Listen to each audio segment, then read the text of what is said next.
So welcome back.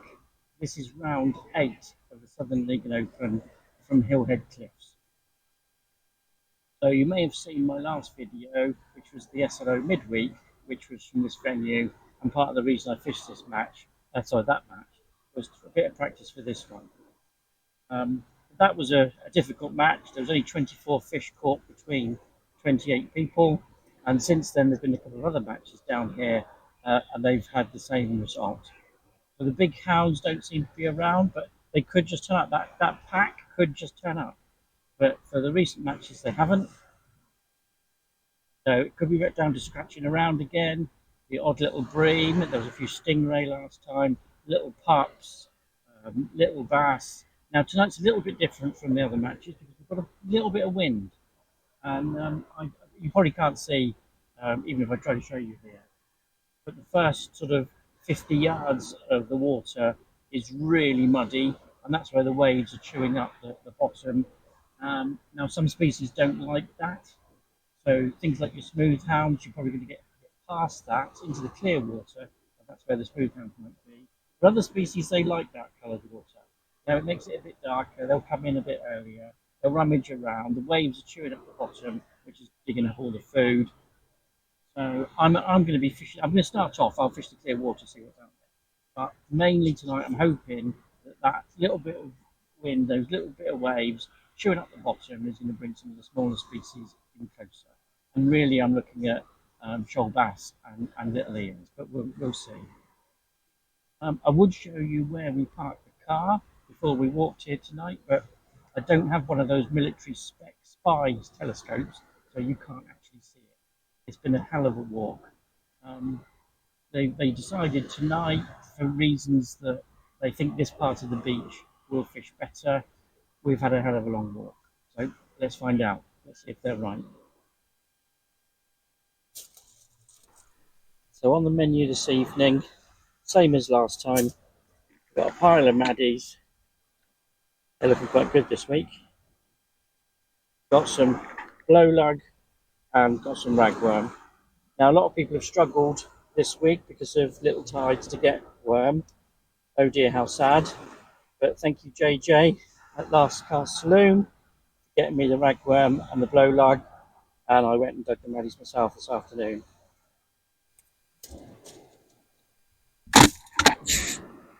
I wanted to use my light rod this evening, but because of this bit of wind, and it doesn't seem too bad at the moment, but it has been blowing quite hard. But because of the bit of wind, I've got that rod away at the moment. I've got my 4-ounce Tronix Pro, and I've got my old Coniflex Vampire. I'm going to start with the Vampire and put it out into that clear water. But if the wind dies down and as the tide comes up, I want to try to move to lighter tackle.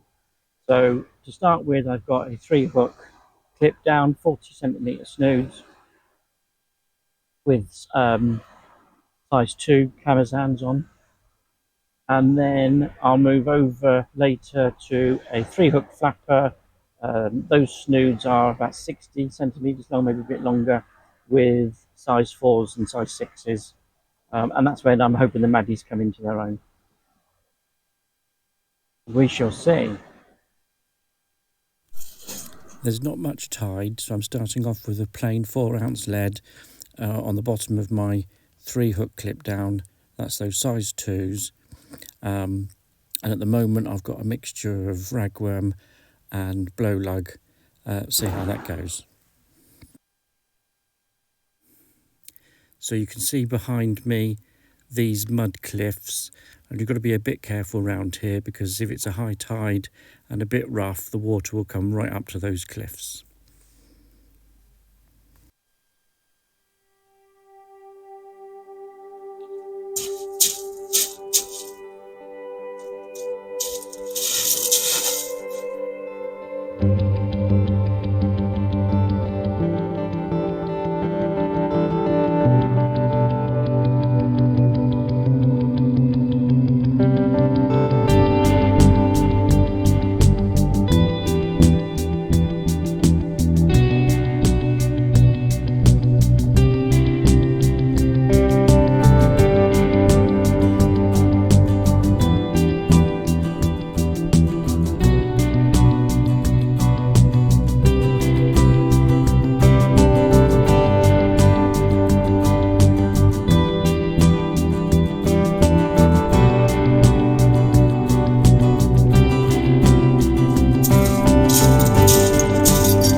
So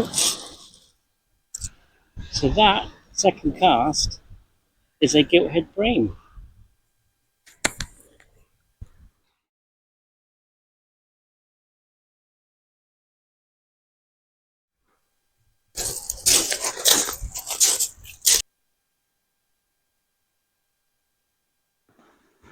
So 1 hour in, and I've got a fish on the card. And not only that, it's a gilthead bream. I haven't had one of those for a couple of years, so that's nice. Only got me 8 ounces, but on a night that I expected to be difficult, having a fish in the first hour and something I haven't had for a while, it's quite nice. So all's good. I've seen one other gilthead caught, a couple of pegs up, and it was 1 centimetre longer than mine, which gained him an extra ounce. I've seen one other little bite, but that's it. But we're only 4 casts in, so I'm quite happy with that. See what else we can find. So after the last match, a couple of subscribers who fished the match came up to me, and they were saying that they'd watched some of my videos, and that's what got them to join into a match as an open match, which is really great. I mean, that's why I started doing this. I'm never going to make money out of this. It was just to try to encourage people into match fishing. So that's really good.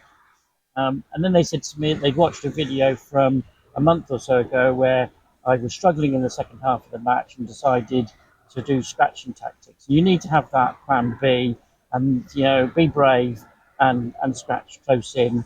If fishing at distance isn't working, you've got to try something different. So they decided, because they knew the match would be difficult, that's what they do. They'd seen me doing it. That's what they do, and they'd give it a try, which is another brilliant thing. That's really good.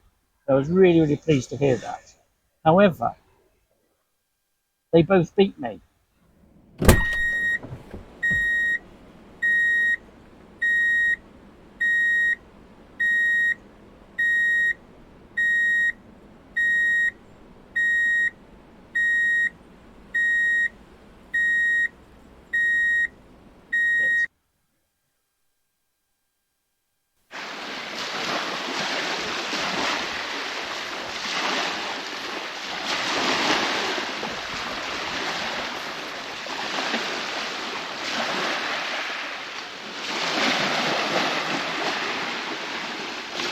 So it's 10 o'clock now, that's 2 hours in, and I haven't had a bite since that little bream I had. And the only other report I've had along the beach is someone had a golden grey mullet. So you can't keep doing the same thing if it's not working. So I switched rods to the lighter rod and put the pre-hook flapper on, and I'm just sort of casting about 30 yards out with that time. And every cast, when I don't get a bite, try a different distance. Now the problem with that tonight is there's an awful lot of weed, and that means I like having my rod tip low when I'm scratching around. It means all three of the hooks are near the bottom. But I can't tonight because if you have your rod tip low and the line touches the water, it's picking up all the weed. So I'm having to keep my rod tip high. But it's very quiet, and all I can do is keep trying things, keep switching it over, try different distances. Um, so yeah, that's it. Especially when you're not even hearing from along the beach what other people, other people are not catching.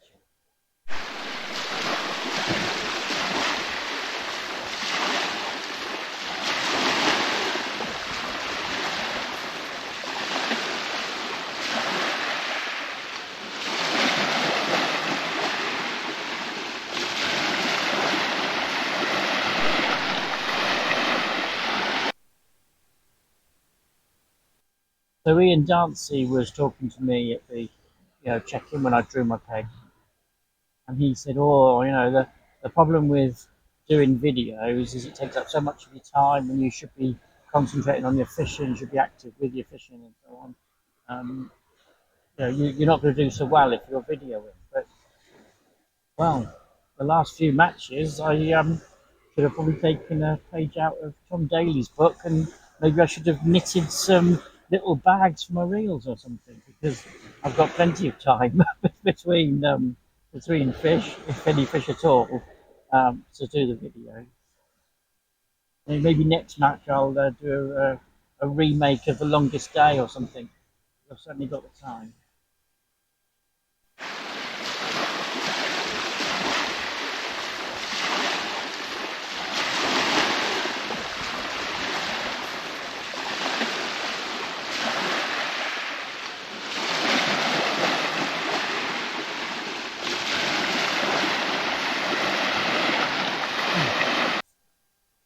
So it's 11 o'clock, so 3 hours in, and it's the same sorry tale, unfortunately, as the last few matches where I've had a fish early, so at least I've had a fish, but then nothing. And I've had no more reports along the beach of anybody else either, so bit of a damp squib. So we're coming to the end of high tide. The only hope is that as the tide starts to move again, maybe some fish will turn up. The last match we had in the last sort of hour, we had some smooth thumb pups turned up. So maybe we'll get the same again.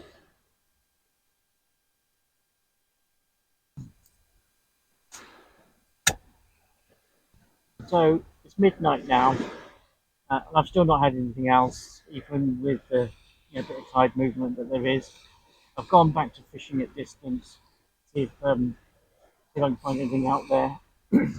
The reports along the beach are starting to be a few little fish, but I do mean little.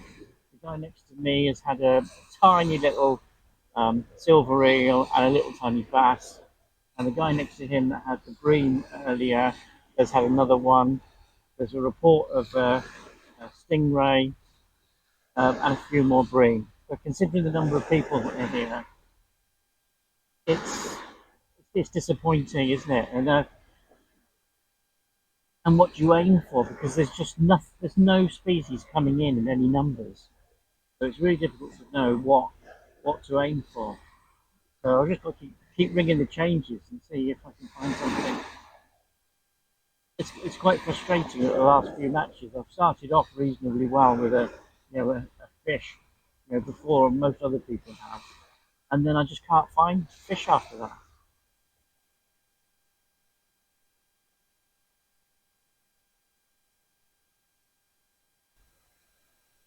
If you'd please like and subscribe, it's the only way YouTube will share the video with more people.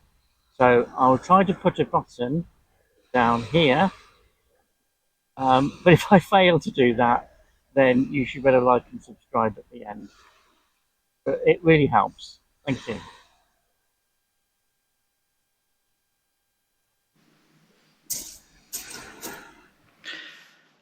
So unfortunately another difficult one because the pounds didn't turn up. A lot of people blanked, some people just had one fish. Daz Newland did very well. He found a shoal of gilthead bream and at times had treble shots. Dan Mogridge did very well, but I didn't find out what was in his catch.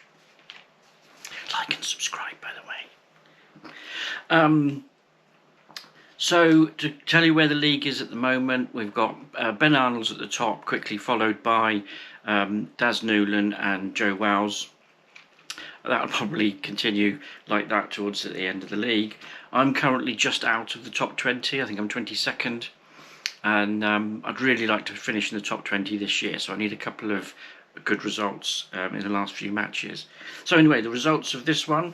So in Zone A, Dan Mogridge was first with 73 ounces, second Ben Arnold with 71 ounces, third Darren Phillips with 41 ounces. Zone B was Daz Newland with 95 ounces, second Joe Wells 82 ounces, and third, and well done Pablo here, Pablo Banderas with 58 ounces. He also had the largest fish because that 58 ounces was one stingray, which was nice. That was the only stingray I heard of caught, and there were no flatfish caught. We haven't had, Hillhead used to get a good number of sole, but we haven't seen them in the last few years. So no flatfish again, so that pool rolls over. So thanks for joining me. There will be some better ones coming up, but there'll probably also be a couple more difficult ones. But stick with it. It's fishing. It's not always good. See you next time.